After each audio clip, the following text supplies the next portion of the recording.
everybody, I'm Tom Vasel. Welcome back to my Best of Publisher series. Today we're taking a look at Days of Wonder. Days of Wonder is a really well-known company in the board game business because they came on the scene a decade or so ago, or more than a decade or so ago, with a couple games, and then they had some major hits. But they only put out 1 or 2 games a year. They started with a couple small card games, but they were known for their high quality in gaming. And so nowadays their games are kind of just on par with everybody else, but that's because everyone else rose to where Days of Wonder was. When they produced a game, it was an event. And wow, not every game hit on all the cylinders, but I'll say this, I've liked most of their games, and you know, the ones that I like, I really love them. So here we go, my personal 10 favorite games from Days of Wonder. First of all, we have number 10, Pirate's Cove. This was one of their earlier games in which you're a pirate, and you, each turn of the game, you're picking where you go on the board, secretly selecting it, and you're trying to avoid a big nasty pirate, or maybe not if you want to fight him, Blackbeard or something, or other players. If you go to where another player is, you have to kind of fight over it. And you have a big shipboard that keeps track with these wooden rings, your sails and your cannons, you get upgrades for your ship, but you're all doing this to go hunt down treasure and then bury it for points. It's a very light game, but it's really fun and just entertaining to play. Pirate's Cove. Number 9 is one of their first games. Actually, it's their second game. Their first game was Gang of Four, small card game. Their second game, Fist of Dragonstones, is what attracted me to the company. A small little card game, but it was really well done. In this game, you're collecting Dragonstones, turning them in for points, which points are how you win. But you get these Dragonstones by bidding on various characters. And you bid with a blind bidding system, and you have fairy gold, which comes back to each round. You have regular gold, which doesn't, and silver, which breaks ties. And every character is different. Each game has some characters from a big deck of characters. It's beautiful, it's fun, but it's very chaotic. Not everyone likes it. Not everyone likes the blind bidding. I do. It has that very Fedudi flair, citadels and such. I just find it to be an entertaining game, Fist of Dragonstones. Number 8 is Cleopatra and the Society of Architects. Now, Cleopatra was just reprinted a couple years ago, big giant deluxe version, but the original Days of Wonder version, which is the one I prefer, is pretty deluxe, and it comes in a Ticket to Ride size box. This is plastic pieces. You're building obelisks and sphinxes. Sphinxi? I'm not sure what the plural sphinx is, but you build all these things with cards. There's a deck with upside down and face-up cards mixed together. There is corruption in the game, where if you have the most corruption at the end of the game, you get eaten by the crocodiles.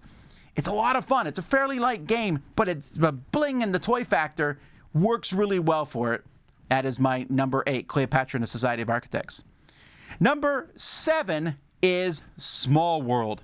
Small World, and they've made a lot of different Small Worlds, from the big giant deluxe version to the World of Warcraft version, which just came out recently. They all work really well. Now, this was a reprinting of an older game, Vinci, but Small World kind of really streamlined it into an excellent, fun game. As you pick a race and an ability for that race, so you might have the werewolf halflings, or you might have the forest humans, whatever it might be, and then you go out and make a civilization. That civilization is not doing well, put them in decline, get another one. Simple, fun game that scales really well. I really like Small World. Number 6 is Mystery of the Abbey. Mystery of the Abbey is a deduction game, which for a while I called the Clue Killer, or Cluedo Killer, because Clue is a good game, but there's some problems with it. Mystery of the Abbey fixed many of those problems. In it, you're trying to figure out which monk out of it. You have a sheet of paper with several monks on it. Which one is the murderer? Fat, thin, hooded, non-hooded, bearded, non-bearded, which order monk they're in.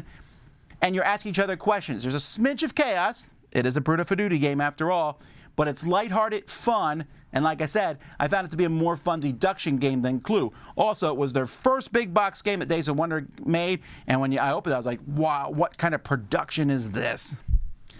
Number 5 is Quadropolis. Quadropolis is a game in which you're building a city, a quad of buildings in front of you, and you get these by placing arrows out on a big group of buildings in the middle, and that's how you take these tiles and put them in front of you. It's a great mechanism, very interactive. I haven't seen this mechanism used except this year it came up in Meadow. But Quadropolis is the game it started. It has nice components. It's a little more mechanical than many city building games, but I still really like it because it's simple, fun, interactive, fast, with great components. Quadropolis.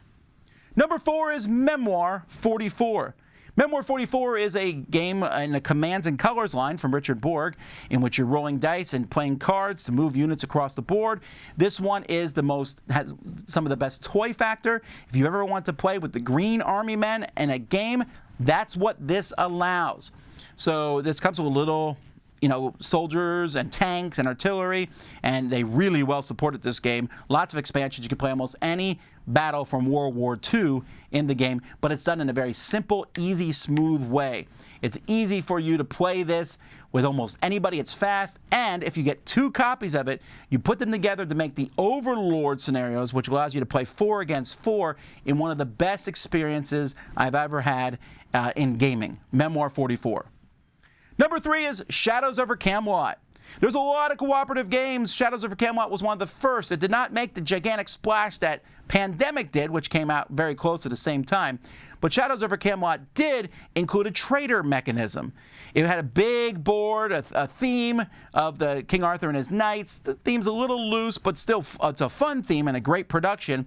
But that trader basically made this one of the early social deduction games, a bigger one than, say, like Resistance and stuff, but it works well, covers a lot of people, and that theme and components brings it all home to making this a very fun game, Shadows over Camelot.